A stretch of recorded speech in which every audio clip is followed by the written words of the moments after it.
तो भाइयों और बहनों, फिर से वही बात, ये जो सब्जेक्ट हम लोग कर रहे हैं, ये सब्जेक्ट किसके लिए है? ये बीए के लिए भी है, बीएससी के लिए भी है और बीकॉम के लिए भी। ये सब तीनों स्ट्रीम के लिए सब्जेक्ट। तो आज हम लोग इंग्लिश का कौन सा पार्ट पढ़ने आ रहे हैं? Where the mind is without fear. मतलब एक चैप्टर आपको प्रोज वाला पढ़ाया था मैंने last day, out of business. और आज क्या कराने जा रहे बताइए? Where the mind is without fear. ऐसे पूरा सिलेबस ही आपको करा देंगे पार्ट पार्ट में, ठीक है, ब्रेक कर करके। चलो स्टार्ट करते हैं भाइयों और बहनों। सिर्फ सुनना है आपको, सिर्फ क्या करना है बताइए? सुनना है। टॉपिक का नाम क्या है बताइए? Where the mind is without fear. इसका मतलब क्या हुआ सुनिए। टॉपिक का नाम है where the mind is without fear. ये जो कविता है, ये जो पोएम है, इसको लिखा किसने है? इसको उस इंसान ने लिखा है जिसके बारे में शायद ही कोई ऐसा होगा इंडिया में जो नहीं जानता हूं। रविन्द्रनाथ टैगोर ने लिखा है। किसने लिखा बताइए? रविन्द्रनाथ टैगोर। और अगर आप रविन्द्रनाथ टैगोर को नहीं जानते हो तो आपका वेस्ट बंगाल में रहना बेकार है। अगर आप बंगाल में रह करके रविन्द्रनाथ टैगोर को नहीं जानते हो, अगर आप इंडिया में रह करके रविन्द्रनाथ टैगोर को नहीं जानते हो, तो आपका जिंदगी क्या है? व्यर्थ। जिंदगी व्यर्थ मतलब बेकार। और इस धरती पे जन्म लेना हम लोग का बेकार हो गया। क्या बेकार हो गया बताइए? क्या कि हम लोग रविन्द्रनाथ टैगोर को नहीं जानते। रविन्द्रनाथ टैगोर के बारे में आपको पता ही होगा, नोबेल प्राइज विनर है। नोबेल प्राइज विनर है। ये इतना हाई लेवल का प्राइज है जो कुछ कुछ लोगों को ही मिलता है, कुछ लोगों को ही मिला है अभी तक। बात समझे ना? उसमें से एक रविन्द्रनाथ टैगोर जी भी है। और भाइयों और बहनों, ये जो पोएम है जो हम लोग अभी आज करने जा रहे हैं, ध्यान से सुनिएगा प्लीज। एक बार मीनिंग समझ जाओगे ना तो पेपर अपने आप सॉल्व होगा। पेपर तो पानी है जी, पानी। क्या है बाबू? हाँ, क्या बाबू? पानी। देखिए, रेडी? पीडीएफ मैंने भेज दिया सारे ग्रुप्स में। जो लोग नए हो, जो लोग यूट्यूब से देख रहे हो, आप टेलीग्राम चैनल का लिंक दिया हुआ है डिस्क्रिप्शन में, उसमें ऐड हो जाइए। सब सब्जेक्ट का आपको ऐसे ही मिल जाएगा। देखिए, आ जाओ। तो भाइयों और बहनों, ये कविता उन्होंने कब लिखा था? ये कविता उन्होंने तब लिखा था जब हम लोग का देश आजाद नहीं हुआ था, जब हम लोग गुलामी के जंजीरों में जकड़े हुए थे, जब वो आजाद नहीं हुए थे, तब उन्होंने एक कविता लिखा था। उन्होंने मतलब कौन? हियर उन्होंने refers to the Rabindranath Tagore. तो रविन्द्रनाथ टैगोर जी ने इस कविता को कब लिखा था बताइए? इस कविता को लिखा था तब जब हम लोग का देश जो है वो आजाद नहीं हुआ था। बात समझे? हम लोग आजाद नहीं हुए थे। बात समझे? तो वो एग्जैक्टली ये नहीं दिया हुआ इसमें। तो ये माय डियर स्टूडेंट, जब उन्होंने ये कविता जब लिखा था तो वो, क्योंकि जब हम लोग के देश में उन्होंने देखा कि अंग्रेज लोग जो थे, जो ब्रिटिशर्स थे, दे वर एक्सप्लॉइटिंग ऑल द इंडियंस। वो लोग इंडियन को एक्सप्लॉइट करते थे बहुत। लोग फ्री नहीं थे, लोगों का जिंदगी जो था वो गुलामी के जंजीरों में बंधा हुआ था। लोग मेंटली फ्री नहीं थे, फिजिकली फ्री नहीं थे, किसी भी तरह से तो फ्री नहीं थे लोग कुछ भी अपना मन से कर नहीं पाते थे। तो उन्होंने एक इंडिया का कल्पना किया। He imagined about the future India. उन्होंने एक फ्यूचर इंडिया के बारे में इमेजिन किया। और उस फ्यूचर इंडिया के बारे में इमेजिन करते हुए कि भाई मेरा देश ऐसा होना चाहिए, उन्होंने ऊपर वाले से, अल्लाह, ईश्वर, भगवान, गॉड जो भी बोलिया, उन्होंने ये प्रार्थना किया कि मेरा देश ऐसा होना चाहिए। कैसा होना चाहिए? एक खूबसूरत इंडिया का, एक ब्यूटीफुल इंडिया का उन्होंने इमेजिनेशन किया इस पोएम में। आप अगर इसको बहुत ही सिंपल लैंग्वेज समझेंगे, एक खूबसूरत इंडिया के बारे में उन्होंने यहां पे बताया कि मेरा देश ऐसा होगा, ऐसा देश है मेरा, मतलब मेरा देश ऐसा होगा। मतलब this will be the qualities of my future India. जब हम लोग अंग्रेजों से मुक्ति पाएंगे, जब हम लोग आजाद होंगे, तो आजादी के बाद हम लोग का देश जो होगा वो इस तरह का होना चाहिए था। मतलब this was the India which he imagined. और उसी को उन्होंने क्या किया? इस कविता में लिखा। क्योंकि इसीलिए देखो कविता का जो लाइन है, पोएम का जो लाइन है, पोएम का पहला वर्ड ही क्या? वेयर। वेयर मतलब वो अभी है नहीं, होगा। अभी तो हम लोग अंग्रेजों के गुलामी में है, अंग्रेजों से बहुत ही दुखी थे हम लोग। अंग्रेज लोग हम लोग का शोषण करता था। शोषण समझते हैं? एक्सप्लॉइटेशन। अंग्रेज लोग एक्सप्लॉइट करके रखा था हम लोगों को। तो he imagined about the future India, he imagined about the beautiful India, he imagined about the India of his desire. उनके इच्छा वाला इंडिया के बारे में उन्होंने इस पोएम में एक्सप्लेन किया है कि मेरा देश ऐसा होगा। कैसा होगा? देखिए, लाइन यहां से शुरू होता है, ध्यान से सुनिएगा। तो आपको मैंने एक बैकग्राउंड बताया कि बैकग्राउंड कहां से शुरू हो रहा है चैप्टर का। देखिए, where the mind is without fear and the head is held high. उन्होंने कहा कि मेरा जो देश होगा ना, मेरा जो क्या होगा? देश। और अब सोचो ना, जिस देश का कल्पना कवि मतलब रविन्द्रनाथ टैगोर, जिस कंट्री के बारे में उन्होंने इस पोएम में उस जमाने में सोचा था, वो कंट्री आप आज देखते हो। अब धीरे धीरे आज जिस जनरेशन में हम लोग जी रहे हैं, शायद हम लोग का देश ऐसा ही है जो उन्होंने सोचा था उस समय। लेकिन जब उन्होंने ये पोएम को लिखा तब मेरा देश वैसा नहीं था।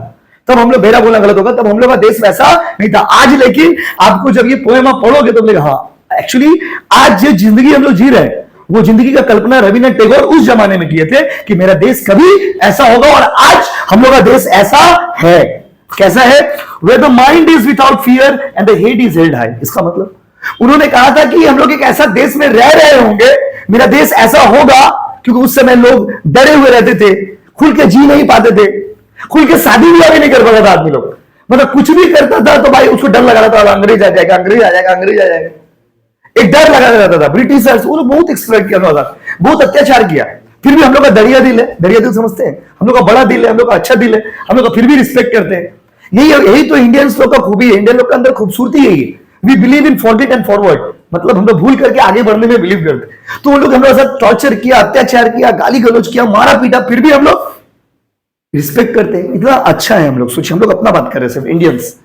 तो भाइयों बहनों, the mind is without fear. तो उन्होंने कहा कि मेरा देश ऐसा होगा जहां पे लोगों के मन में कोई डर नहीं होगा, लोग डरे हुए नहीं रहेंगे, कोई डर नहीं होगा, किसी भी तरह का डर नहीं होगा। And the head is held high, मतलब और लोग गर्व से प्राउडली अपना सिर को ऊंचा कर पाएंगे। थोड़ा इंग्लिश में अगर बोले तो people can held their high, समझे, लोग अपना हेड को हाई रख पाएंगे with the dignity and the self respect. Self respect के साथ, डिग्निटी के साथ लोग जिंदगी जी पाएंगे। सेल्फ रिस्पेक्ट मतलब क्या होता है? जैसे आप लोग जितने लोग यहां बैठे हो, सेल्फ रिस्पेक्ट से अपना जिंदगी जी रहे हो। ऐसा तो नहीं है ना कि आपको जिंदगी में कोई टॉर्चर कर रहा है, मार रहा, पीट रहा। हाँ, कोई अगर बाबू का चक्कर में हो तो अलग बात है। एक एक तो बच्चे लोग को देखते हैं, हंस रहे, एकदम अंजाम जिंदगी का बेकार हो चुका है। क्या है उसके के? आप अभी भी अंग्रेज के गुलाम तो नहीं हो, लेकिन आप किसी का गुलाम हो। बस उन्होंने he talked about the freedom. Freedom of what kind of freedom? He talked about the mental freedom. उन्होंने मेंटल फ्रीडम का ही बात किया। अपना don't let anyone influence your mind. हम लोग यही गलती हमेशा करते हैं, हम लोग दूसरों को अपना दिमाग पे हावी होने देते हैं। Don't let others dominate your mind, हम लोग यही गलती करते हैं। रविन्द्रनाथ टैगोर ने भी कहा था कि आप एक ऐसा देश में रह रहे होंगे, या हमारा देश ऐसा होगा जहां पे जितने भी देश के कंट्री में मतलब लोग जो है वो लोग बिना डर के रह रहे होंगे। देखिए आज हम लोग बिना डर के रह रहे हैं। इंडिया एक ऐसा देश है जहां पे डर ही नहीं है हम लोग को। देखिए डर है नहीं, डर नहीं है। आप इंडिया ही एक ऐसा देश है जिसमें इतना आजादी आपको है कि आप लोग तो इंडिया में क्या होता है, आदमी मुख्यमंत्री प्रधानमंत्री के बारे में भी कुछ बोल देता है, बस फिर भी उसको कुछ नहीं बोलते आदमी लोग। दूसरे देश में जाइएगा तो मार के गोलियां मार देगा, बीच रास्ता में खड़ा करके गोली मार देगा। ये इंडिया है, इतना खूबसूरत देश है, इसलिए आप इतना आजादी से रह पा रहे हो। तो शायद this was the India about which Rabindranath Tagore is talking. ये वो देश है जिसके बारे में रविन्द्रनाथ टैगोर जो है इस कविता में बात कर रहे हैं। और ये उनका इमेजिनेशन था कि उस समय तो हम लोग गुलाम थे, लेकिन आज उस स्थिति में हम लोग हैं जहां पर हम लोग खुल के जिंदगी को जी पा रहे, खुल के हम लोग रह पा रहे। तो उन्होंने कहा था कि एक ऐसा देश होगा मेरा जहां पे लोग सम्मान के साथ रह रहे होंगे, कोई डर नहीं होगा उनके अंदर में। Self respect dignity will be high, लोगों का सेल्फ रिस्पेक्ट डिग्निटी बहुत ही हाई होगा और लोग खुल के जिंदगी जी रहे होंगे। देखिए खुल के आप जिंदगी जी रहे हो। दूसरा है वो नॉलेज इज फ्री, जहां पे नॉलेज बाजारों में बिक नहीं रहा होगा। नॉलेज जो है वो बाजारों में बिक नहीं रहा होगा, नॉलेज फ्री होगा। हर आदमी बुद्धिमान होगा। देखिए हर आदमी बुद्धिमान है, आपको देखिए, हमको देखिए, हर आदमी क्या है, बुद्धिमान होगा। हर आदमी के पास फ्रीडम होगा। हर आदमी क्योंकि उस समय पढ़ लिख भी तो नहीं पाते थे ना लोग।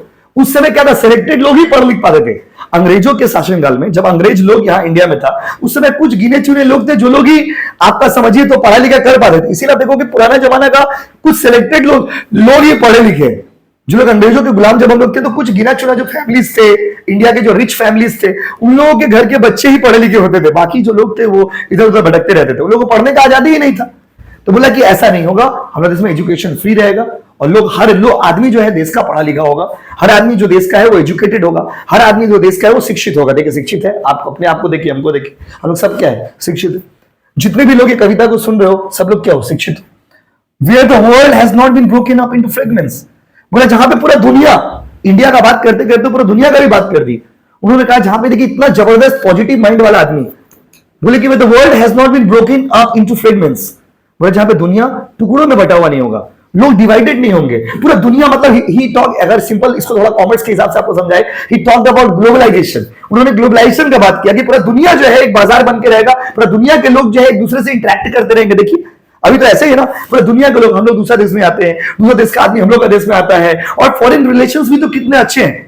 तो he talked about this kind of relation कि पूरा दुनिया जो है वो छोटे छोटे टुकड़ों में बटा हुआ नहीं रहेगा। We all will be integrated, हम लोग सारे लोग इंटीग्रेटेड होंगे, सारे लोग मिलकर रहेंगे, हम दो हमारे दो, पूरा समाज जो है एकदम एक साथ रहेगा मिल करके, पूरा समाज, मतलब वी बिलीव इन हम, नॉट इन मी, आई और मी से दूर जाकर के हम लोग किसमें बिलीव करेंगे बताइए? हम में, मतलब पूरा दुनिया ही मेरा परिवार है, पूरा दुनिया ही मेरा क्या बाबू? परिवार। ये सोच से हम लोग लाइफ में आगे बढ़ रहे होंगे। दिस आपको बार बार यही बात बोल रहे हैं कि ये उनका कल्पना था, ये वो इंडिया के बारे में उन्होंने सोचा था, और वही इंडिया आज आप देखोगे बोले हाँ आज तो ऐसे ही होता है। बट आज के डेट में ये पोएम जो है उन्होंने उस डेट में लिखा था आज के लिए, जिस जमाने में हम और आप जी रहे।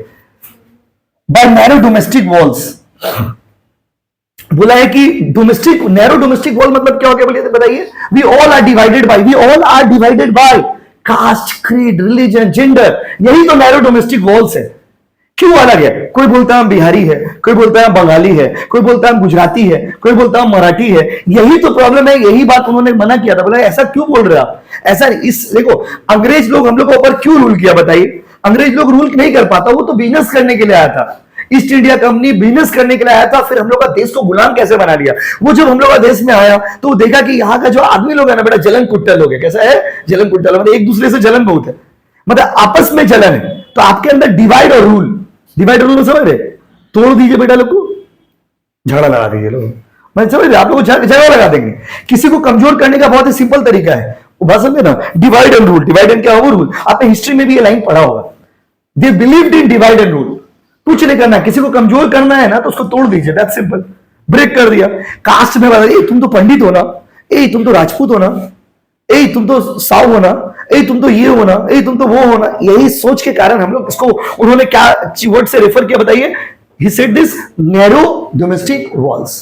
A narrow domestic wall refers to the lines of caste, creed, religion, gender which divided us, जो हम लोग को अलग कर चुका है। बात समझ रहे? कास्ट, क्रीड, जेंडर, रिलीजन, धर्म, जाति, इस कारण से ही हम लोग आगे नहीं बढ़ पा रहे थे। उन्होंने कहा कि ऐसा देश होगा हम लोग का जहां पे हम लोग डिवाइडेड नहीं होंगे। किस चीज से डिवाइडेड नहीं होंगे? कास्ट, क्रीड, रिलीजन, जेंडर, इन सब चीजों से डिवाइडेड नहीं होंगे। समझ रहे हो ना? समझ रहे हो ना?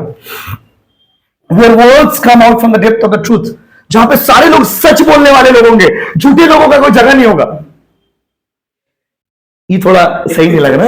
ये अभी भी तो झूठे लोगों का ही जगह है, बात समझे ना? Where the words come out from the depth of the truth, people will not be lying, लोग झूठे नहीं होंगे, धोखेबाज नहीं होंगे, मक्कार नहीं होंगे। कोई भी पॉइंट मैचिंग नहीं है। सब कुछ तो रविन्द्रनाथ टैगोर जी के हिसाब से हम लोग है, लेकिन ये वाला पॉइंट से मैचिंग करना अलग बात है। बट उन्होंने कल्पना किया था शायद कभी ऐसा भी हो जाए, बस समझे ना? Where tireless striving stretches its arm towards the perfection. Tireless मतलब जो आदमी काम करते करते थकता नहीं, फुल एफर्ट दे रहा अपना लाइफ में। He is not lazy. बोला कोरिया लोग का कोई जगह नहीं होगा हम लोग देश में। हम लोग देश में सारे लोग मेहनती होंगे। All people will be hard working and working towards perfection. उन्होंने ये कल्पना किया था, सोचिए। और उनकी कल्पनाओं पे, मतलब उनके इमेजिनेशन पे खड़ा उतरना हम लोग का ड्यूटी है। हम लोग का ड्यूटी है कि हम लोग उनका बात को सही करें। तो उनका सब बात तो सही हो रहा, लेकिन जब बात हम लोग का ऊपर आ रहा तो गलत हो यार। जैसे ये बोला उन्होंने कहा था कि आदमी सच बोलेगा, सच क्या बोलेगा? सच। लोग झूठ नहीं बोलने, झूठे लोग नहीं होंगे हम लोग देश में, लेकिन क्या है? झूठे लोग तो है। Tireless striving stretches its arm towards the perfection, मतलब जो tireless effort, people will be very hard working। India के लोग हार्ड वर्किंग, और ये सच है। इंडिया के लोग क्या बाबू? Hard work. ये तो बात सच है, इसमें कोई दो राय नहीं। इंडिया का आदमी हार्ड वर्किंग नहीं है, बहुत हार्ड वर्किंग लोग होंगे, और अपना इतना हार्ड वर्किंग होंगे कि they will only be moving towards the perfection. वो लोग परफेक्शन की तरफ काम कर रहे होंगे। हर एक आदमी परफेक्टली काम कर रहा होगा, क्योंकि वो लोग हार्ड वर्किंग, दिन में रात एक करके खूब मेहनत करके आदमी परफेक्शन की तरफ जा रहा होगा। ऐसा देश मेरा होगा, और मेरा देश है ऐसा, मेरा देश है ऐसा। बात समझ रहे? उसके बाद where the clear stream of reasons has not lost its way, where people will be reasoning मतलब लोग बहुत ही प्रोडक्टिव माइंडेड होंगे। प्रोडक्टिव माइंडेड मतलब they will be thinking properly with the impact of cause and effect. बोला एक ऐसा देश हम लोग का होगा जहां पे लोग कॉज इफेक्ट का रिलेशन को सोचेंगे। ऐसा नहीं होगा कि वो पानी की धारा की तरह बहते चले जाएंगे। देखिए, एक तो होता है भेड़िया एटीट्यूड, एक तो होता है भेड़िया एटीट्यूड। तो भेड़िया एटीट्यूड नहीं होगा, ऐसा उन्होंने कहा था। भेड़िया एटीट्यूड समझते क्या होता है? जैसे 40 तो भेड़िया है, वो लोग लाइन से रास्ता में चलता है, उसमें एक तो भेड़िया आगे रहता है। वो भेड़िया अगर बाया जाएगा तो सब कहां जाएगा? बाया। वो अगर दाया जाएगा तो सब कहां जाएगा? दाया। तो उन्होंने कहा कि ऐसा एटीट्यूड हम लोग के देश के लोगों का नहीं होगा।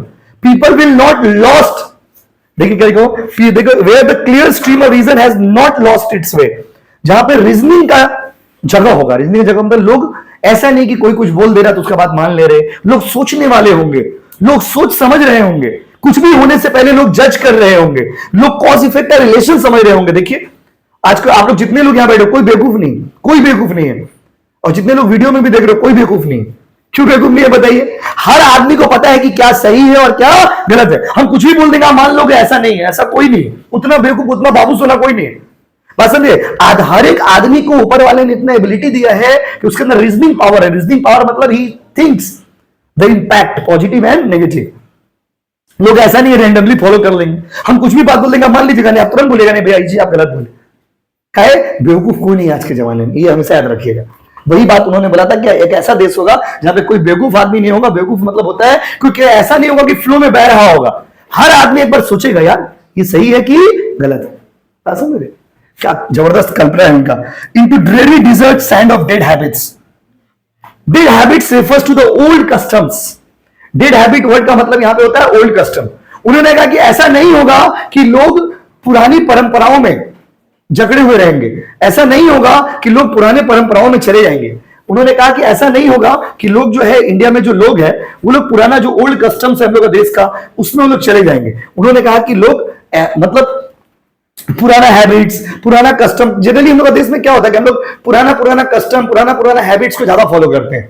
यही ना होता है कि आदमी क्या होता है कि परंपराओं, जैसे जनरली आप कुछ भी अलग करने जाते हो तो घर के लोग क्या बोलते हैं कि नहीं मेरा घर में ऐसा नहीं होता है, मेरा खानदान में ऐसा नहीं होता है, मेरा परिवार में ऐसा नहीं होता है। लोग ऐसे ही बोलते हैं जी कि मेरा खानदान में ऐसा नहीं होता है, मेरा परिवार में ऐसा नहीं होता है। तो ये क्या है? इसको बोलते हैं डेड हैबिट्स। डेड हैबिट्स का मतलब क्या होता है बताइए? डेड हैबिट्स का मतलब होता है माय डियर स्टूडेंट्स कि आप हमारे देश के जो लोग होंगे वो लोग पुराने सोच मतलब जो पुरानी परंपराएं हैं उन सबों को छोड़ दिया करेंगे। और ऐसा नहीं कि लोग कस्टम से चलेंगे। कस्टम मतलब क्या होता है समझ रहे?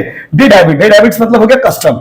डेड हैबिट्स मतलब क्या हो गया वो बताइए? कस्टम। तो ऐसा नहीं कि लोग कस्टम्स को फॉलो कर रहे होंगे। कस्टम्स मतलब समझ रहे? Dead habits. कस्टम्स मतलब क्या बाबू? Dead habits. लेकिन है ना, डेड हैबिट्स मतलब क्या हो गया बताइए? कस्टम मतलब पुराना सोच पुराना विचारधारा, इन सब चीजों को लोग फॉलो नहीं कर रहे होंगे। Where the mind is led forward by thee, और जहां लोगों के दिमाग को पॉजिटिव डायरेक्शन में जा रहा होगा और उसके माइंड को गाइड कौन कर रहा होगा? इंसान का लीडर कौन होगा? भगवान। यहां पे दी रेफर्स टू गॉड। 3 नहीं है, दी है। ठीक से देखिए, टाइपिंग मिस्टेक है, मतलब जो बुक वाला का बुक से पीडीएफ बनाया उसका टाइपिंग मिस्टेक है। 3 बोल के कोई इंग्लिश नहीं होता। दी, दैट इज दी। दी मतलब गॉड। आपका दिमाग का आपका गुरु कौन होगा? भगवान। आपका गुरु कौन होगा? भगवान। और आपका माइंड को एक पॉजिटिव डायरेक्शन में लेके जा रहा होगा। Your mind will be going towards the positive directions. आपका जो दिमाग है वो पॉजिटिव डायरेक्शन में जा रहा होगा। और आपको गाइड कौन कर रहे होंगे? दी मतलब गॉड। दी मतलब गॉड। उसके देखिए into ever widening thought and actions. और लोग एकदम ब्रॉड माइंडेड होंगे, लोग बहुत बड़ा सोच रहे होंगे, कंट्री बहुत आगे जा रहा होगा। और लास्ट है into that heaven of freedom my father let my country awake. तो हे भगवान, हे ईश्वर, हे अल्लाह, मेरे देश को ऐसे जगह पे लेकर चलो, एक ऐसा आजादी दिलाना जहां पे ये सारा क्वालिटीज हो। मतलब उन्होंने कहा कि हमको आजादी चाहिए लेकिन हमारे देश में ये सारे कैरेक्टरिस्टिक्स होने चाहिए। यही था, इसीलिए इसको एक पैट्रियोटिक पोएम बोला जाता है। पैट्रियोटिक मतलब देशभक्ति वाला कविता। तो माय डियर स्टूडेंट पूरा बता दिए शॉर्ट में, आराम से एक बार जाकर के रीडिंग मार लोगे बस कंप्लीट। अब आराम से एग्जाम में बैठो तो पेपर सॉल्व है, कोई चाप नहीं है गाइस। ठीक है, तो थोड़ा शेयर कर देना बाबू सब बच्चे लोग। Thank you so much. Thank you क्या बाबू? So much. थैंक यू लिख दे रहे हो, thank you so much. Share करो, सब्सक्राइब करो। चलो जाओ, घर जाओ। Thank you. घर से देख रहा होगा, दूसरा का घर जाओ, घूम के आओ, जाओ।